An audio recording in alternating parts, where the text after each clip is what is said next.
Loyalty, Truth, Lies, and Leadership. Director Comey, welcome to Meet the Press. Great to be with you. Let me start with some news over the last couple of days. The House Republicans put out the House Intelligence Committee report. I'm just curious if you believe it proves what the president says it proves. He claims that this report proves there's no evidence that the Trump campaign colluded, coordinated, or conspired with Russia, and that it was all a big hoax by the Democrats based on payments and lies. Is that your interpretation? That is not my understanding of what the facts were before I left the FBI, and I think the most important piece of work is the one the special counsel is doing now. This strikes me as a political document. Did the House Intelligence Committee at all serve a good investigative purpose during all this, in your observations? Not that I can see. Just totally got too politicized? Yeah, and it wrecked the committee, and it damaged relationships with the FISA court, the intelligence communities. It was just a wreck. What's your opinion of Devin Nunes, the chairman of the House Intel Committee, and what was your relationship with him? Relationship was fine and professional. As one of the leaders of an intelligence community agency, I dealt with him in the committee, Mr. Schiff and Mr. Nunes, on a regular basis. Fine. Did they deal with you fairly, or do you think they dealt with the FBI, treated the FBI fairly? I think they treated the FBI fairly. Has any member of Congress, in connection with the Russia probe at the time that you left, was any member of Congress under investigation in connection with this for either their actions involving the Russia probe or involving Russia? That's not something I can comment on. And that no comment, please don't read it as anything other than a no comment. Fair enough. When the president says, I have nothing to do with this Russia thing, I know it's something you've heard him say in private. What do you think he means when he says that? I do not know. I think it's an effort to try to undermine the credibility of the investigation that the special counsel is conducting, but beyond that, I don't know. Did you, when you first met with him that first time in Trump Tower, when did your antenna go up? Did you treat him suspiciously? Were you going into that meeting concerned based on other stuff you knew? Yeah, I was concerned about the nature of his commitment to truth-telling based on some of the things I'd seen during the campaign. But I went in trying to see what he was like as a leader and didn't see things that disturbed me until the lack of questions about what do we do next to protect the country. When you told him the contents of the Steele dossier, did you get the impression it was the first time he'd ever heard those allegations? Yes, and I didn't give him the briefing on the whole Steele dossier. My assignment was to brief him on a small part of it that was salacious and personal, and my sense was I didn't get a sense that he knew about those. When I want to re-ask a question that Reince Priebus asked you, and you said in your memo, why include that salacious part? If it was something that you thought was, you know, not that necessary to the investigation, or did you think it was important that he knew? We thought it was important that he knew, and I say we, meaning all the intelligence chiefs that put together the intelligence community assessment. We thought it was important that he know because we knew, and we don't want to be holding that back from the new president, and also the FBI's role is counterintelligence, and so we do a defensive briefing, whether or not something's true, just to let the person who might be the target of a leverage effort, of an effort by an adversary to gain advantage over him, know that we have this information. You called him, in the book, unethical and untethered to the truth. Based on that, does that mean you think it would not be wise for him to sit down with Bob Mueller? That's a great question. That's one only he can answer and his lawyers can answer. It would be important for a lawyer and client, especially this client, to have a real hard conversation about that. I hope that he will allow Director Mueller to complete his work. Whether that includes an interview or not is up to him. You've been a prosecutor most of your professional life. Is he a witness that you would find credible? I'd have serious doubts about his credibility. The President of the United States? Yes. Whether he were under oath or not? Correct. And sometimes people who have serious credibility problems can tell the truth when they realize that the consequences of not telling the truth in an interview or in the grand jury would be dire, but you'd have to go in with a healthy sense that he might lie to you. If Mueller is following Justice Department guidelines that sitting presidents cannot be criminally charged, then doesn't that mean that so long as Mr. Trump is in the White House, he will never be considered a target of this investigation, only a subject? There's logic to that. I don't know whether that's the logic of what I've read in the newspaper about him being told he's a subject, but that would logically follow. If you can't be indicted, given that a target is someone on whom there's substantial evidence, enough evidence to charge, then you could never be if the president can't be indicted. So in this case, And that is Justice Department guidelines. That a president, right, the Justice Department operates under the guidelines that a sitting president can never be indicted. My understanding is that's the current Office of Legal Counsel opinion in the department. Was Hillary Clinton ever a target or a subject during the investigation? Sure, she was a subject of the investigation. But not a target? Correct. And why was that? Because we didn't develop substantial evidence to support a criminal prosecution against her. So at no time she was ever considered a target? Correct. Okay. Let me ask you, since you left on May 9th, what percentage would you say of what you know about the Russia investigation, what you know about the facts, what you believe the facts are about Russian interference, what percentage of what you would say is in the public domain right now? That's one I can't answer. I wouldn't answer anyway, but I don't have the math in my head, even if I were inclined to answer it. All right, let me ask it this way. When the public does learn everything you know, is it going to be something that will be a no-brainer to the public? It's an excellent second way to ask it. I'm not going to answer that one. Why wouldn't you answer that? Do you believe what you know is something that the public reasonably will be able to understand, and it won't be foggy? The reason I'm giving you these answers is I'm duty-bound not to talk about what I learned during the investigation before I left, and I don't know what's happened since. It's possible things that I knew have changed since then. Right. So it's just, I can't do it without crossing the lines. I'm obligated to abide. Have you learned new things since you left from the media? Learn all kinds of new things. No, on the investigation. I think so, although I love the media, but I always take it with a grain of salt because I know there are no leaks coming out of the special counsel's office. So by necessity, nobody who really knows what's going on is talking. I want to ask you about Mike Flynn. General Flynn pled guilty to making a false statement to the FBI regarding these December conversations with then Ambassador Kislyak of Russia. In the Washington Examiner, they report that according to sources familiar with meetings that you had, that you told lawmakers when you were still director of the FBI, that FBI agents who interviewed Flynn did not believe that Flynn had lied to them or that any inaccuracies in his answers were intentional. If that's the case, what did he plead guilty to? Yeah, an example of how you can't believe everything you read in the media. This is not true. Not true, and I don't know what people heard me say. If they're reporting it accurately, what they heard me say, they misunderstood, but that's not accurate. On the Mike Flynn plea deal, as a prosecutor, some people have described it as an incredible sweetheart deal. Would you describe it that way? No, I wouldn't describe it either way because I can't see what's on the other side of the wall. That is, what is the evidence and what's the nature of his cooperation? When you were invited to dinner by the president on July 27th, that afternoon, January 27th, thank you for correcting me on that, the day before, then Deputy Attorney General Sally Yates had briefed the White House that Mike Flynn had lied to the FBI. When you got that call to have dinner with the president, did you think going in he was going to ask you about Flynn? No, I worried that it might come up. And if you've seen my memo, I made clear to note it did not come up at all. Now, it does come up in February. And he says, can you lay off Mike Flynn? Why didn't you tell him that was inappropriate?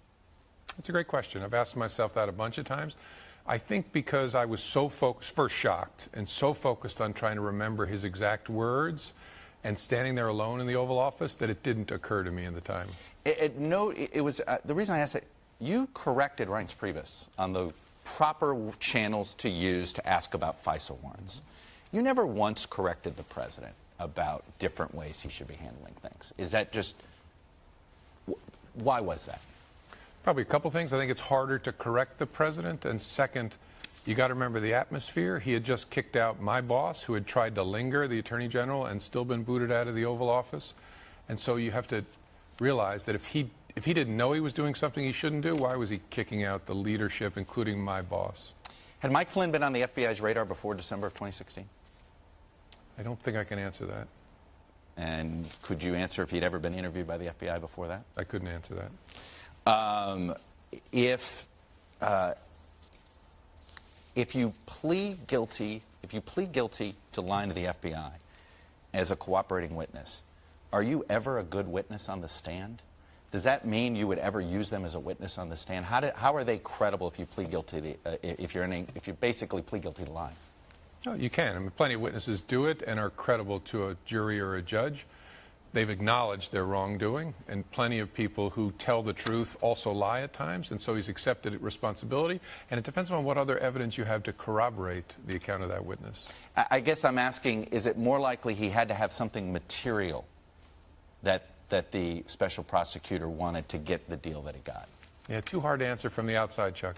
There's just It's just all speculation. I mean, that is both the challenge and also the great thing about a special prosecutor conducting an investigation with no leaks. You do not know what he has or where he is. All right, I want to ask you about something that President Trump said last night about Vladimir Putin and this lawyer that was at this infamous Trump Tower meeting. Here it is. Putin and the group said, you know, this Trump is killing us. Why don't you say that you're involved with government so that we can go and make their life in the United States even more chaotic? So the president last night is perhaps he's speculating that Vladimir Putin is now telling his folks, hey, yes, say you did cooperate. And the lawyer he's referring to is Natalia Veselnitskaya, who was the woman at the center of the infamous Trump Tower meeting in July of 2016. What does that tell you? So Putin's instructions are to falsely implicate yourself in conspiring with Americans? Is that what you heard? I don't know exactly what to make of that, but that's one interpretation of what he said. Does that give you hope that he actually now sees that Vladimir Putin is trying to play games with the United States? It doesn't give me any hope that he's seeing or thinking clearly. The Trump Tower meeting, did you know about it before you left for the FBI? Yeah, I can't answer that one. When the president was briefed as a nominee in August of 16, and again, when you briefed in December, you had already opened an FBI investigation. We now know due to the George Papadopoulos. In the briefings to the Trump campaign, did you hold back certain things because you were concerned that you didn't trust them with certain things?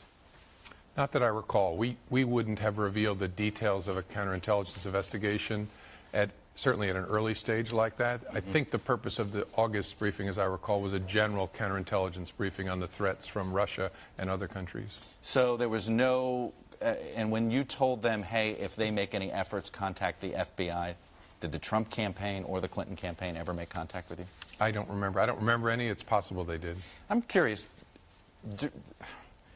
As far as your day goes in 2016, how much of your day would be focused on worrying about both the Clinton investigation or the Trump investigation at any given time? How much of your time during the week? Is it something, as director, you had a little more involvement in because they were so sensitive or not? Yeah, a little more involvement in both. Probably more in the Clinton email investigation up through July when we thought it ended, and at least a weekly briefing on that before then, and on the Russia threat, which was both involved a counterintelligence investigation by the FBI and broader work by the intelligence community, at least once a week, probably multiple times a week.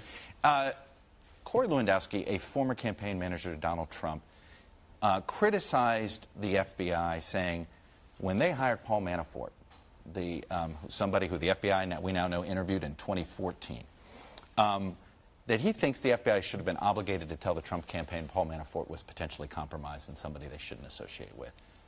Is that the FBI's responsibility, and should it be? Yeah, I'm not going to comment on Manafort in particular, but in general, that's not the FBI's job. The FBI does background work on government appointments and government hires, but not to private entities. I want to ask you about the Clinton email investigation. Starting in October, you say in your book that Deputy Director Andrew McCabe told you something about Anthony Weiner and his laptop and something involving the Clinton in early October. And then there's a sort of a gap. You don't explain why nothing, and then you sort of fast forward to October 27th. What happened in the intervening time there? Why didn't your antenna go off sooner going, whoa, Anthony Weiner, what? We better get on top of this. Yeah, I remember somebody, and I think it was the Deputy Director, Andrew McCabe, saying something to me early in October, I think. And I didn't index on it because how on earth could there be a connection between Anthony Weiner and Hillary Clinton's emails? And so I don't remember even noting it in my head as a follow-up. And the next thing I remember is the team coming back to me. Actually, Andy emailed me at 5:30 in the morning on October 27th saying the team needs to meet with you, and met with them that morning and got the full briefing. I don't know exactly what happened in between. I assumed, it wasn't conscious, but I think I must have assumed the team was following up to figure out if there's a connection between Weiner and Clinton. In Roger Stone's book on the 2016 campaign, he writes about a scheme, and it's a bit convoluted, but that essentially says New York FBI agents worked with NYPD investigators who were at the time investigating the sexting allegations against Anthony Weiner, that they worked with him to essentially get access to his laptop, knowing Huma Abedin had forwarded some emails. They knew in advance, and they were working together to get that in there, to get that out. It's quite the conspiracy. He lays it out in his book there. How concerned were you that New York FBI agents were leaking all of this information, and how much pressure did you feel to deal with this? First of all, I don't know what Roger Stone's theory is. That doesn't sound true to me, doesn't ring a bell with me, so I'll set that aside. We were concerned that there appeared to have been, I'm not saying there were, appeared to have been leaks, especially with respect to the Clinton Foundation investigation, that were coming out of the New York office, and I had commissioned an investigation to find out whether that was true. I know you've said we still don't know the answer to that. The assumption is this IG report that's coming about the handling of the Clinton email investigation, is it supposed to address the potential leaks, whether it's to Rudy Giuliani or somebody else? I don't know. What I ordered was an internal FBI investigation. I don't know whether that's part of the IG's work now. And I want to finally ask you a final question about Loretta Lynch. You write about your concerns about unverified information that you thought could embarrass the Obama Justice Department, Loretta Lynch, and it had to do with some speculation that's now been out there that supposedly, and we now think it was a false set of emails that seemed to indicate she had promised the Clinton, don't worry, nothing's going to happen here. I'm curious, you were worried about it. Why didn't you ever bring it up to her or the Deputy Attorney General? I don't think I can talk about what contact we made with the leadership of justice about that. Mm-hmm. And so I have to stop there. And by the way, I don't agree with your predicate. I can't describe it because it's classified. I'm just not, by my silence, agreeing with your predicate that it was false documents. I guess, but in your book, you sort of leave it out there as a hanging meatball, that she, you know, that you imply that she's compromised. No, I don't. Was Attorney General Loretta Lynch compromised? No, I don't believe that. And that's what's so hard about describing. It is implied in the book. You realize it comes across that way in the book. Yeah, I wrote at least twice in the book that I had no reason to believe Loretta had acted improperly, and I stand by that. But this was a factor in my decision-making, so I had to describe it as best I could. Okay, so let me ask you this. Between that and then the Clinton tarmac meeting, which you said at first you thought it was absurd that it was an issue, but you saw it had gotten traction on cable, why didn't you tell her why didn't you recommend to her or to Sally Yates she should recuse herself? That's the cleanest way out of this. Yeah, that's a great question. And maybe I should have. But before we had a chance to have a conversation about it, she announced publicly that she would not recuse herself, but would instead accept my recommendation and that of the career prosecutors. And so at that point, then I have to make a decision. Do I stand with her? I like her very much, but do I stand with her to announce this, or do I announce it separately? I'm going to close with this. Susan Collins, last week on the show, I asked her about your book. Here's what she said. I'm curious to get your reaction to what she said. I cannot imagine why an FBI director would seek to essentially cash in on a book when the investigation is very much alive. He should have waited to do his memoir. Should you have waited? I hope she'll read it and see that it's not about the investigation. It's about not even about Donald Trump. It's about something much broader that I thought it was important to talk about now. I was just going to say, what's the goal for the reader? What do you hope the reader takes away about Donald Trump? And what do you hope the reader takes away about the FBI? I hope the reader takes away that Donald Trump and Barack Obama and George W. Bush and others illustrate something about the importance of values in the life of this country and about what leadership can and should be.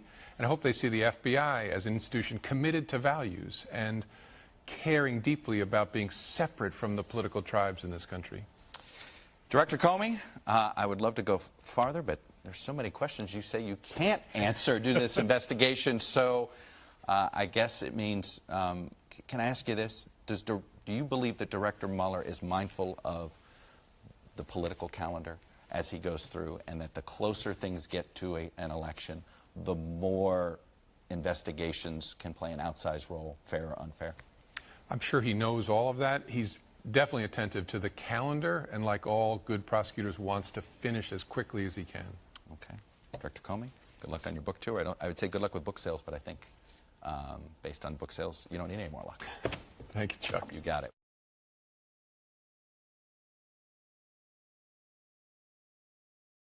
Hey, NBC News fans, thanks for checking out our YouTube channel. Subscribe by clicking on that button down here, and then click on any of the videos over here to watch the latest interviews, show highlights, and digital exclusives.